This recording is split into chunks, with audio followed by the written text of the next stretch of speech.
मित्रों नमस्कार। एक बार फिर वर्ण विचार भाग 5 में आपका स्वागत है।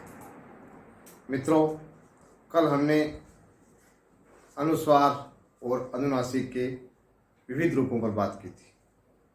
आज हम फिर वहीं से उसी क्रम में अनुस्वार और अनुनासिक पर विशद वार्ता करेंगे।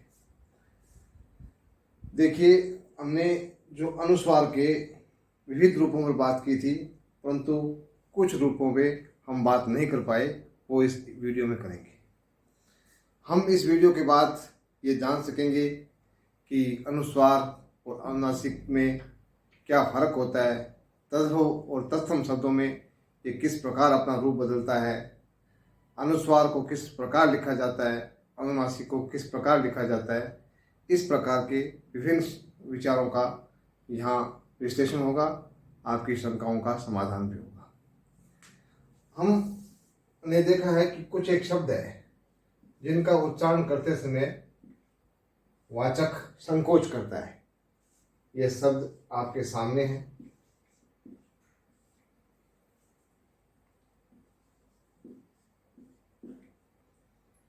अब इनमें से दो शब्द है, इसको एवं पढ़े या एवं पढ़े, वरम पढ़े या वरम पढ़े, इसको स्वयं पढ़े या स्वयं पढ़े, इसको साय पढ़े या सायं पढ़े।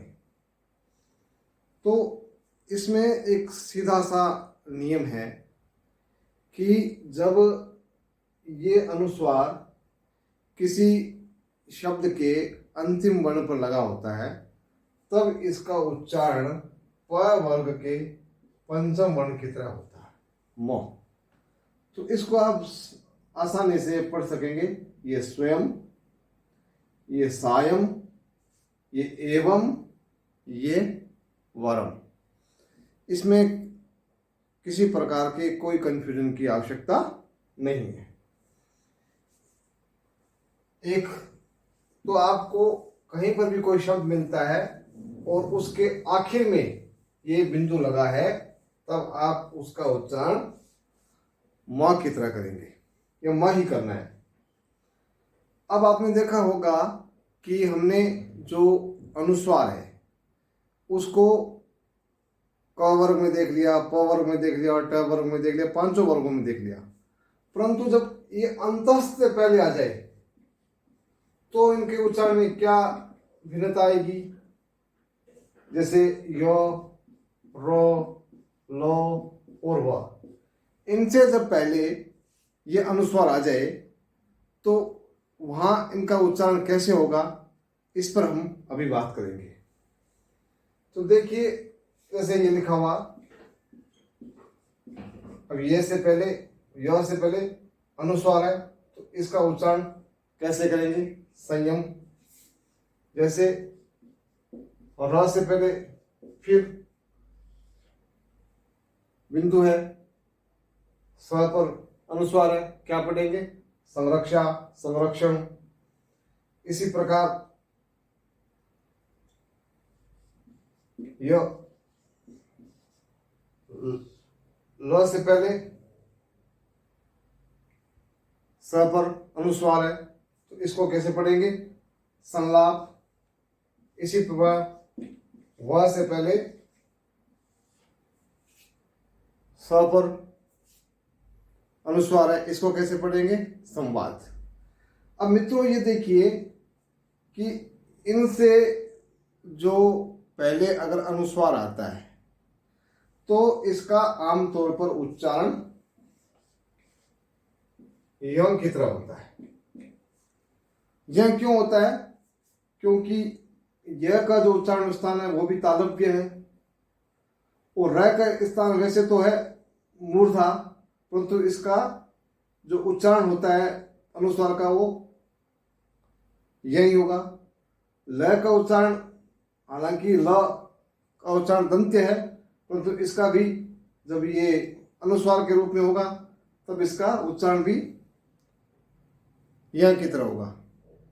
और व का उच्चारण दो तरीके से होता है।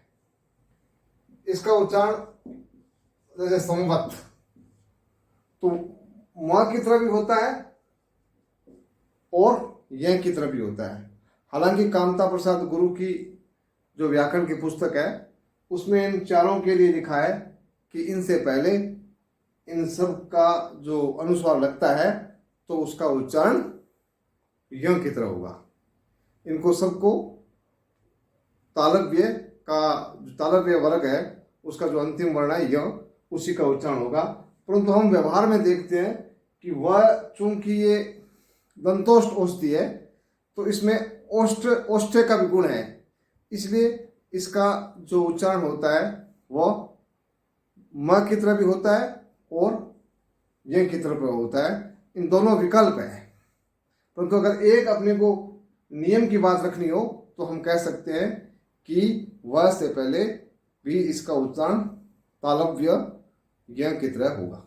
पुनः आप ध्यान से सुन लीजिए कि ये जब अंतस्थ वर्ण है उससे पहले जब अनुस्वार का प्रयोग होगा तो उसका उच्चारण च वर्ग का अंतिम वर्ण जो य है वैसा होगा।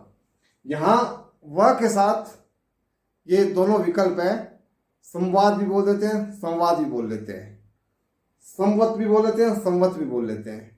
तो वहां इसका उच्चारण के लिए दोनों विकल्प खुले हैं। तो ये तो थी य र ल व की यो र ल व की बात। अब पीछे और रह गए 4 वर्ण। कौन कौन से? ऊष्म वर्ण। ये तालव्य, ये स्वमूर्धन्य और ये दंत्य और ये ह। हालांकि जो कामता प्रसाद जी गुरु है उन्होंने चारों के लिए ये लिखा है कि इनसे पहले अगर अनुस्वार आता है तो वहां आपको मैं बोलना है। परंतु हम व्यवहार में देखते हैं कि जो है का उच्चारण है वो कंठ है। जैसे क बोला जाता है वैसे ही ह बोला जाता है। तो इससे पहले जब भी अनुस्वार आएगा तो वहां आपको उच्चारण उंग की तरह करना पड़ेगा, संघ। तो यहां बीच में जो ध्वनि आ रही है वो इसकी आ रही है। तीसरा ये दंत्य है। यहां ये चूंकि ये भी दंत्य है और त वर्ग का अंतिम वर्ण भी न होता है तो इससे पहले तो अगर आता है तो आपको न ही बोलना है, न बोलना है। और इससे पहले भी हालांकि ये ध्वनि तो मूल ध्वनि इसकी तालव्य है, जैसे संशय।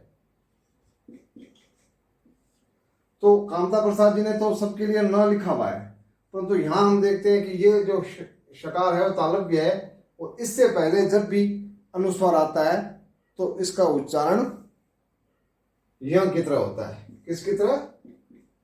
य की तरह। और इससे पहले अगर अनुस्वार आता है तो उसका उच्चारण न की तरह होगा। तो हम ये देख रहे हैं कि जब अनुस्वार जब अंतस्थ वर्णों में आता है और जब ऊष्म वर्णों में आता है तो इनका उच्चारण एक भिन्न प्रकृति लेकर आता है। तो वहाँ वर्ग का नियम नहीं रहता। ये केवल हमने जो व्यवहार में हम प्रयोग करते हैं, हम उच्चारण करते हैं, उसके आधार पर कुछ कुछ बातें हमने लिखी है, वो हमने अनुभव किए। आपको पुनः देख लीजिए, ये जो 4 वर्ण हैं उससे पहले अंतस्थ वर्णों से पहले जब अनुस्वार आता है तो उसका उच्चारण य की तरह होगा। और जब ये वह कुछ हो वह के वो यम भी हो सकता है और म की हो सकता है का उच्चारण होगा तो उससे पहले इसका कंठ ऊंगा होता है।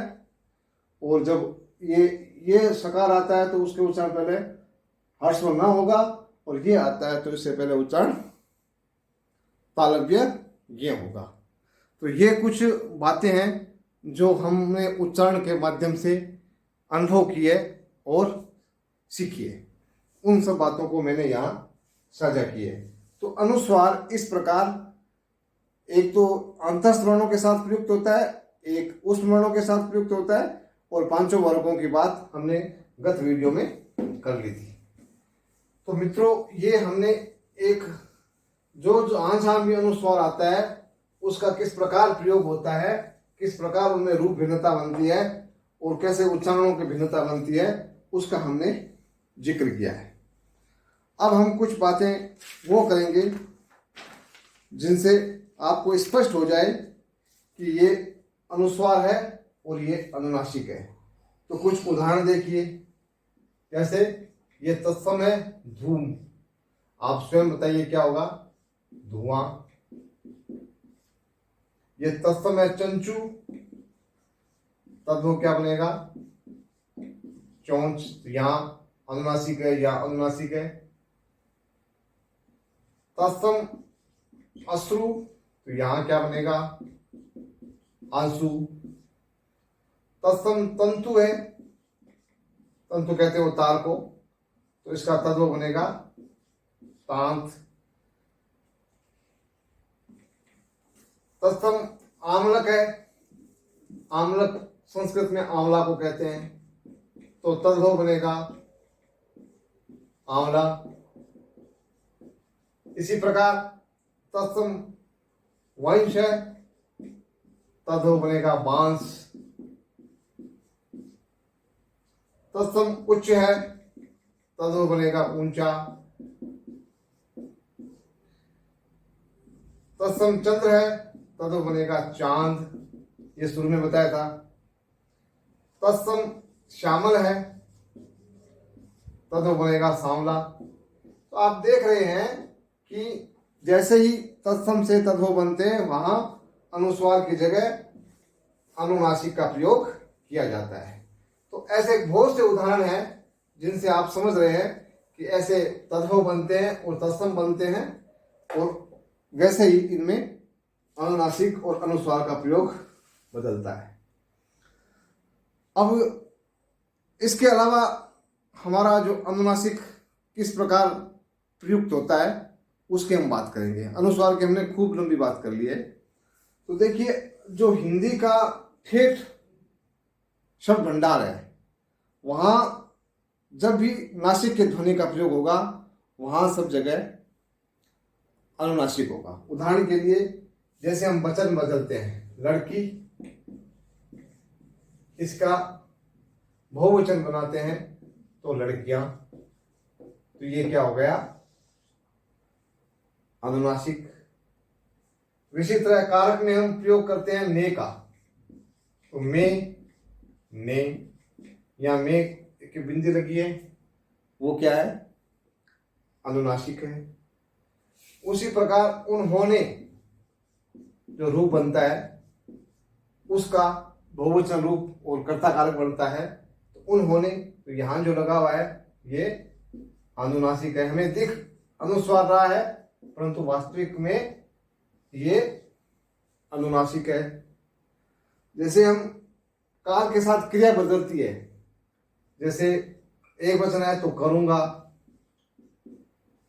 तो यहां ऐसे आ जाता है, परंतु बहुवचन है तो करेंगे। तो अब ये यहां और यहां कोई अंतर नहीं है, परंतु केवल हमने जो पीछे पढ़ा था कि जब ऊपर कुछ मात्राएं नहीं लगी है तब तक वहां चंद्र बिंदु मूल रूप में आएगा, परंतु जैसे ही मात्रा लगेगी वहां चंद्र बिंदु बिंदु के रूप में आएगा, परंतु उच्चारण उसका वही रहेगा। तो यहां जैसे करेंगे तो यहां पर भी अनुनासिक है। अब जैसे करूं, यहां भी अनुनासिक है। तो ये जब वर्ड फॉर्मेशन होती है, रूप विधान होती है, जैसे लिंग से, वचन से, कारक से, काल से, इन सब में जब हिंदी में परिवर्तन होता है तो सब जगह अनुस्वार का प्रयोग नहीं होकर अनुनासिक का प्रयोग होता है। इसके अलावा कहाँ इसका प्रयोग होता है? जैसे अंग्रेजी में WH होता है, वो, वाट, वेयर, उसी तरह हिंदी में होता है क्यों, कहाँ, किन्हें, इन सब में भी अनुनासिक का प्रयोग किया जाता है। तो अनुनासिक का प्रयोग जो ठेठ हिंदी की शब्दावली है उसमें बहुतायत में प्रयोग किया जाता है।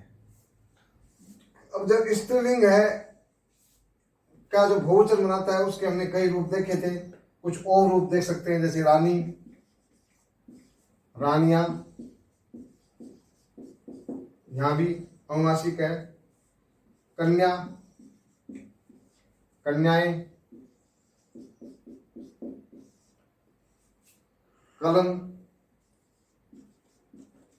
कलमें। तो यहां पर भी अनुनासिक का रूप प्रयोग होता है।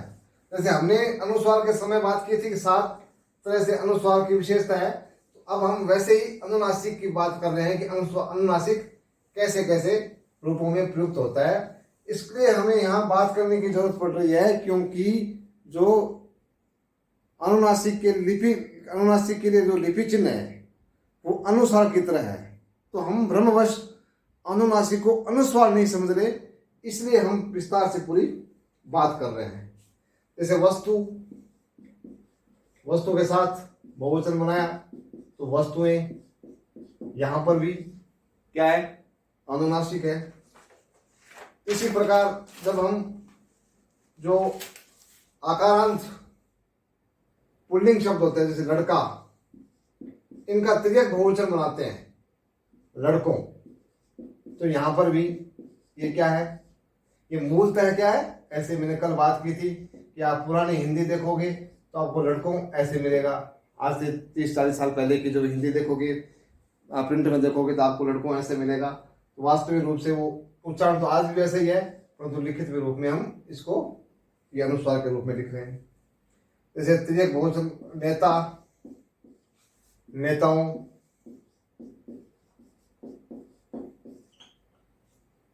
कमरा, कमरों,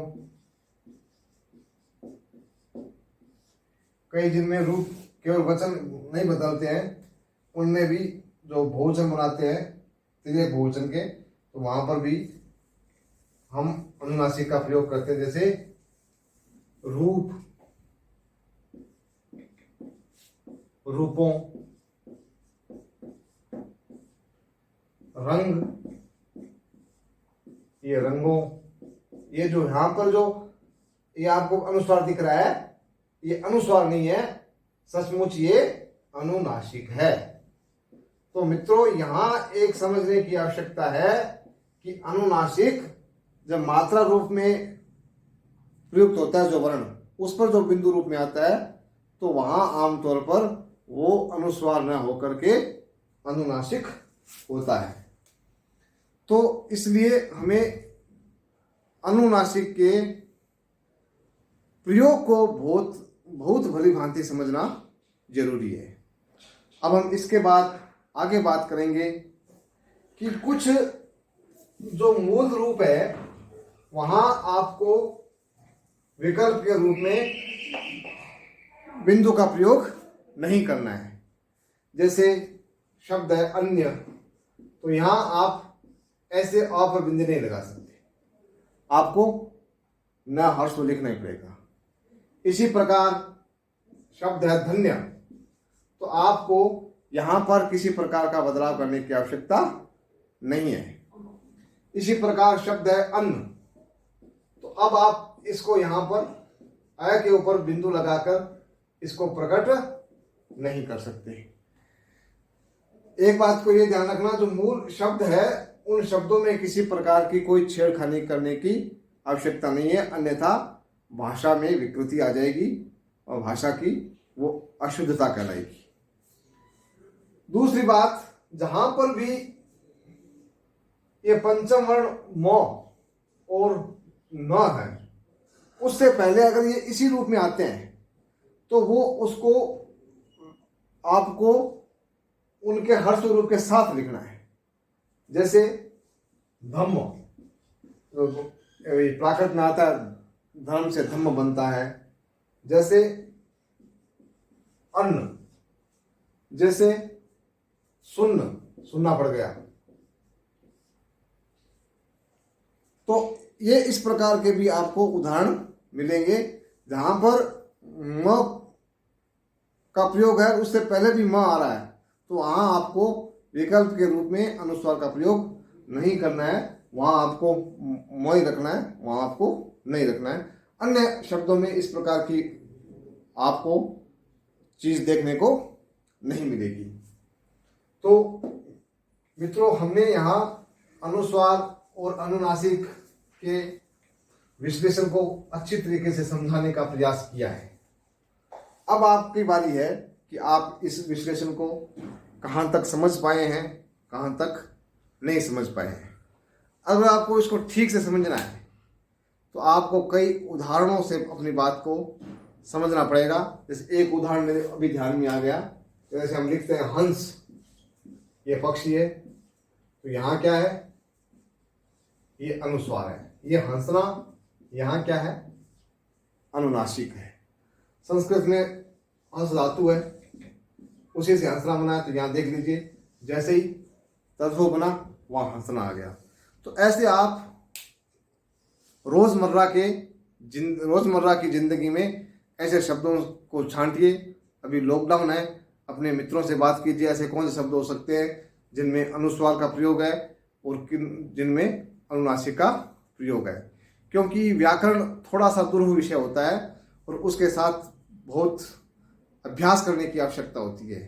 तो मेरा ये निवेदन है कि आप इसके साथ कदम ताल मिलाइए और मेरे सभी वीडियो लगातार देखिए। अगर आप लगातार नहीं देखेंगे तो आपकी जो समझ है वो ठीक नहीं बन पाएगी, क्योंकि एक वीडियो में जो बात कही जाती है उसको दूसरे वीडियो में समझाई जाती है, उसको और ज़्यादा स्पष्ट किया जाता है। तो आप कमेंट्स बॉक्स में मेरी जो टीचिंग है उसकी प्रशंसा मत कीजिए। आपको जो यहाँ कुछ छूट रहा है या आपको कोई बात समझ में नहीं आ रही है, उसको आप लिखेंगे तो मुझे बहुत अच्छा लगेगा, मुझे सुकून लगेगा। मेरे वीडियो को लगातार देखते रहने लिए आप वीडियो सब्सक्राइब करें और अपनी टिप्पणियाँ जरूर लिखें। धन्यवाद। जय हिंद, जय भारत।